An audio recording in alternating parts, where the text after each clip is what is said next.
यह है class 12 physics chapter 3 विद्युत धारा। ठीक है, तो इसमें हम लोग अभी प्रश्न 3.11 को सॉल्व करेंगे। ठीक है, 3.11 प्रश्न क्या कहता है कि 8 वोल्ट विद्युत वाहक बल, ठीक है, ई दिया गया 8 वोल्ट विद्युत वाहक बल एक संचायक बैटरी जिसका आंतरिक प्रतिरोध 0.5 ओम है, मतलब 8 वोल्ट का विद्युत वाहक बल जो है इसका आंतरिक प्रतिरोध 0.5 ओम दिया गया है, को श्रेणी क्रम में 15.5 ओम के प्रतिरोध का उपयोग करके 120 वोल्ट डीसी से स्रोत से इसे चार्ज किया था। किससे चार्ज किया था? 8 वोल्ट विद्युत वाहक बल को लेट संचायक जो बैटरी जो है इसे हम लोग, इसका आंतरिक प्रतिरोध दिया गया, इसे हम लोग चार्ज कर रहे हैं 120 वोल्ट के डीसी स्रोत से, और इसमें इसमें बाह्य प्रतिरोध हमने कितना लगाया? 15.5 ओम। इसमें हमने प्रतिरोध लगा दिया, तो 120 वोल्ट में जब इतना प्रतिरोध लगाएंगे तब ये इसे चार्ज करेगा। ठीक है, तो इतना को चार्ज कर रहा है, इसका हमें आंतरिक प्रतिरोध यानी कि स्मॉल आर दिया गया 0.5 ओम, और ये क्या है? श्रेणी में जुड़ा हुआ है और इसे चार्ज कर रहा है। ठीक है, तो चार्ज होते समय बैटरी का टर्मिनल वोल्टता कितना होगा? बैटरी का टर्मिनल वोल्टता, चलिए आपको मैं बनाऊंगा, परिपथ बना करके दिखाऊंगा। और चार्जकारी परिपथ में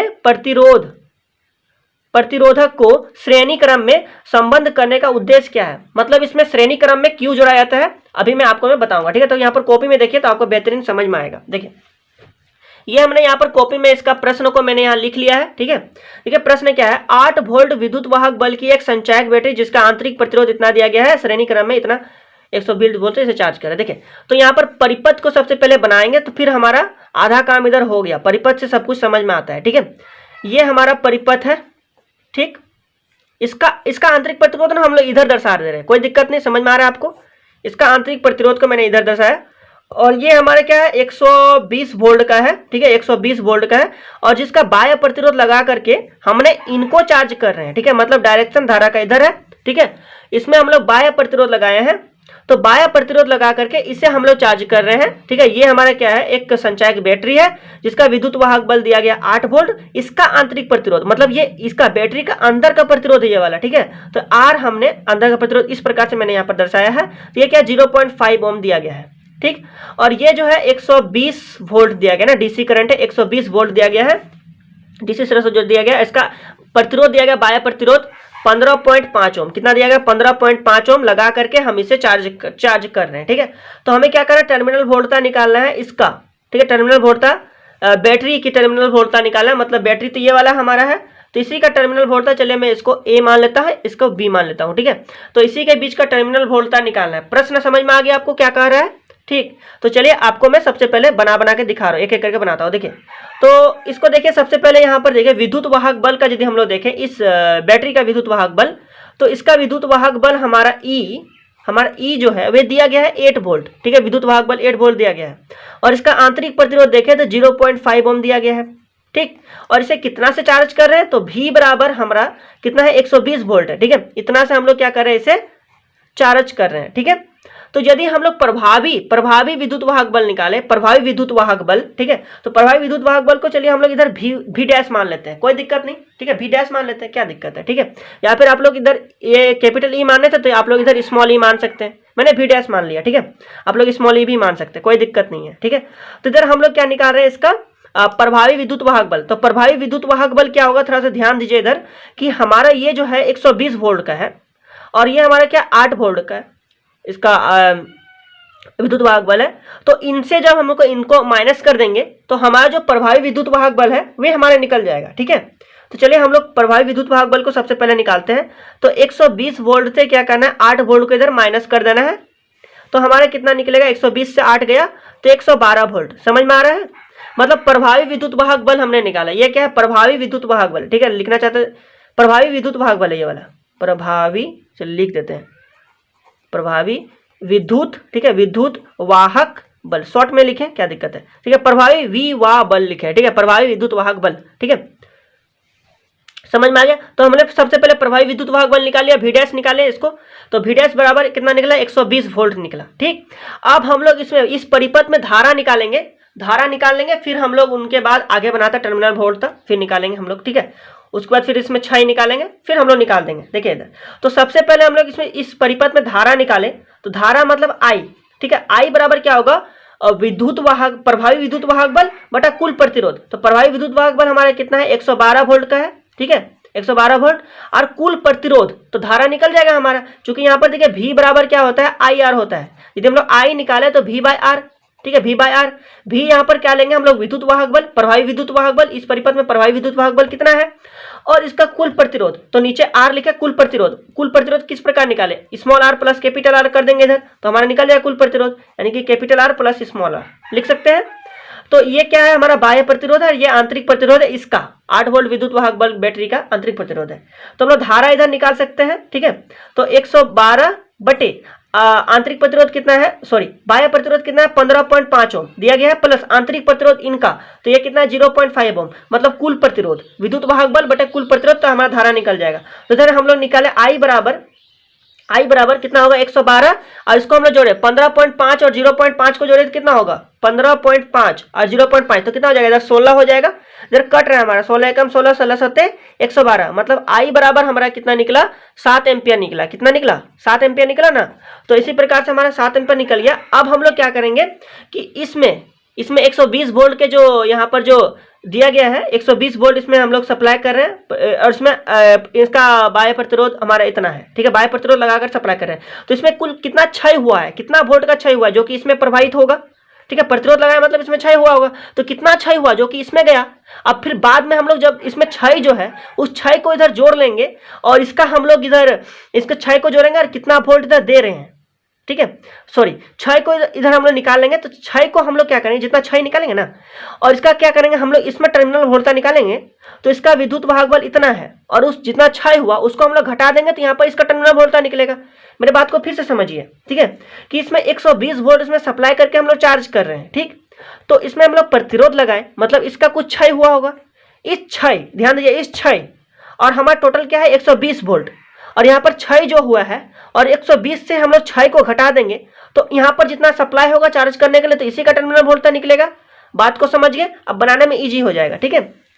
तो चलिए सबसे पहले हम लोग क्षय को निकालते हैं कि कितना क्षय हुआ, ठीक है। तो हमारा कितना क्षय हुआ वो हम लोग निकालते हैं, किनके कारण क्षय हुआ, आर के कारण, मतलब आंतरिक सॉरी बाह्य प्रतिरोध के कारण। इसमें हम लोग बाह्य प्रतिरोध निकाले ना, तो हम सबसे पहले क्षय निकालते हैं कि विभव का क्षय कितना हुआ हमारा।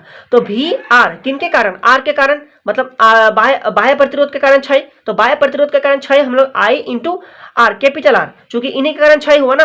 देखिए भी बराबर क्या होता है आई आर, तो वहीं से हम लोग बना रहे हैं। तो धारा परिपथ में धारा हमारा कितना है, धारा है 7 एम्पियर, और हमारा आर मतलब बाह्य प्रतिरोध के कारण ही क्षय हो रहा है ना इसमें 15.5। तो जब हम लोग इसे गुना कर देंगे, इसे हम लोग क्या करना है आई आर गुना कर रहे हैं इधर, तो 15.5 और 7 को हम लोग गुना करके देख लीजिए कितना होता है, इधर हो जाएगा हमारा 108.5 वोल्ट हो जाएगा, ठीक है।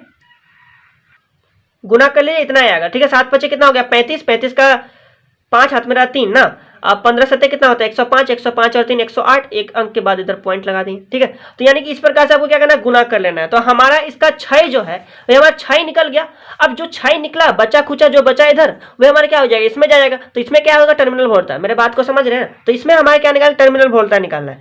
तो हम लोग क्या किसमें टर्मिनल वोल्टता निकालना है, भी में ए और बी के बीच टर्मिनल वोल्टता निकालेंगे, ठीक है। तो ए और बी के बीच हम लोग क्या निकाले, टर्मिनल वोल्टता। तो भी ए बी लिख दिए। अब यहाँ पर जो इसका जो है कितना वोल्ट था 120 वोल्ट, इसमें जो क्षय हुआ उस क्षय को घटा देंगे तो यहाँ पर निकल जाएगा, यानी कि टोटल कितना था 120 वोल्ट था, इसमें क्षय कितना हुआ 108.5 क्षय हुआ। तो हमने क्या करना है 120 से 108.5 घटाना है। चलिए घटा करके देखिए तो कितना होने वाला इधर 11.5 वोल्ट, ठीक है। तो यही हमारा क्या निकला, इसका क्या निकला बोलिए, टर्मिनल वोल्टता। तो इसी प्रकार से ये हमारे क्या हो गया, टर्मिनल वोल्टता, इसका आंसर हो गया, ठीक है। तो यहां पर लिख सकते हैं अतः बैटरी, ठीक है, बैटरी की टर्मिनल वोल्टता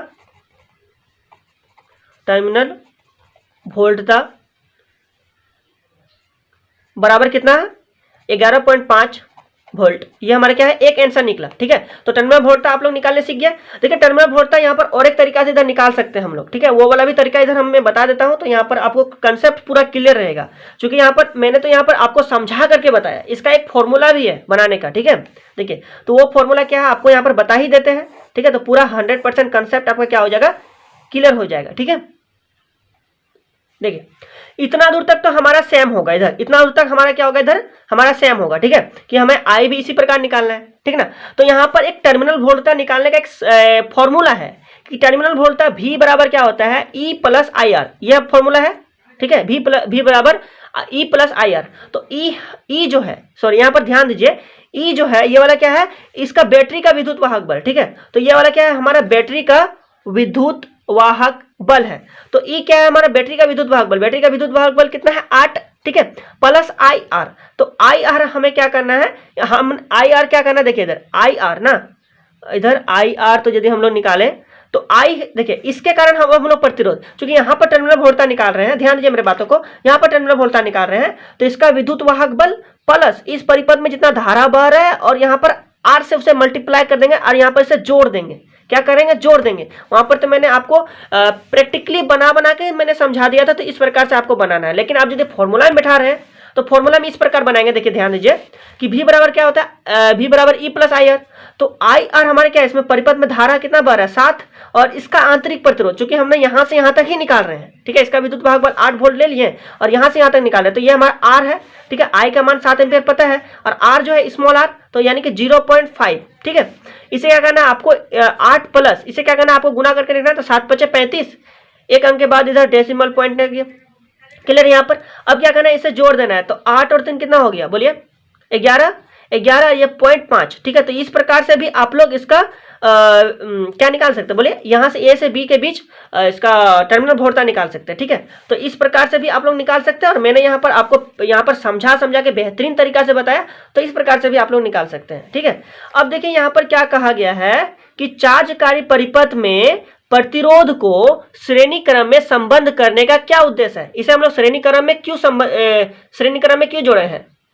आपको यहाँ पर पता होगा कि श्रेणी क्रम में धारा क्या होता है, धारा हमारा नियत होता है, ठीक है, धारा हमारा नियत होता है, लेकिन इसमें जो विभव जो है वे क्या होता है, परिवर्तित रहता है। तो श्रेणी क्रम में जोड़ने का मुख्य उद्देश्य हमारा क्या है कि धारा को नियंत्रित करना।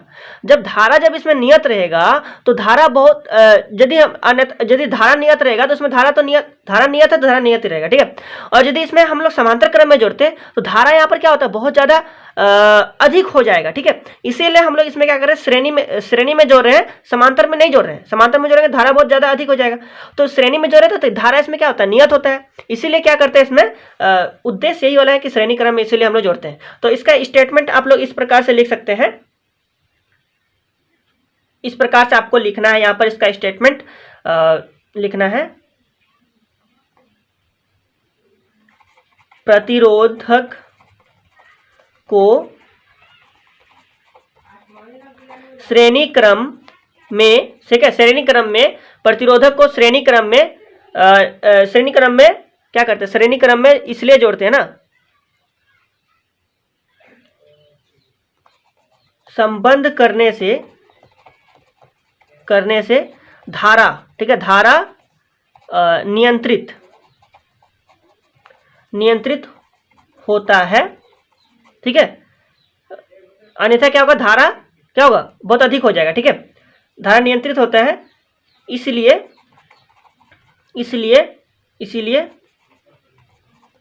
श्रेणी क्रम में संबंध किया जाता है, ठीक है, किया जाता है। इस प्रकार से आपको लिख देना है, अपने से स्टेटमेंट लिखना है, ठीक है, अपने से लिखना है। अन्यथा परिपथ में धारा बहुत अधिक हो जाएगा, ठीक है। इसी प्रकार से आपको क्या करना है, स्टेटमेंट इसका भी लिख देना है। स्टेटमेंट लिखना अपने से स्टेटमेंट लिखिए, आप लोग समझ के अपने से खुद से लिख सकते हैं, ठीक है। तो बस तब मिलते हैं अगले वीडियो में, तब तक के लिए इसमें इतना ही, ठीक है।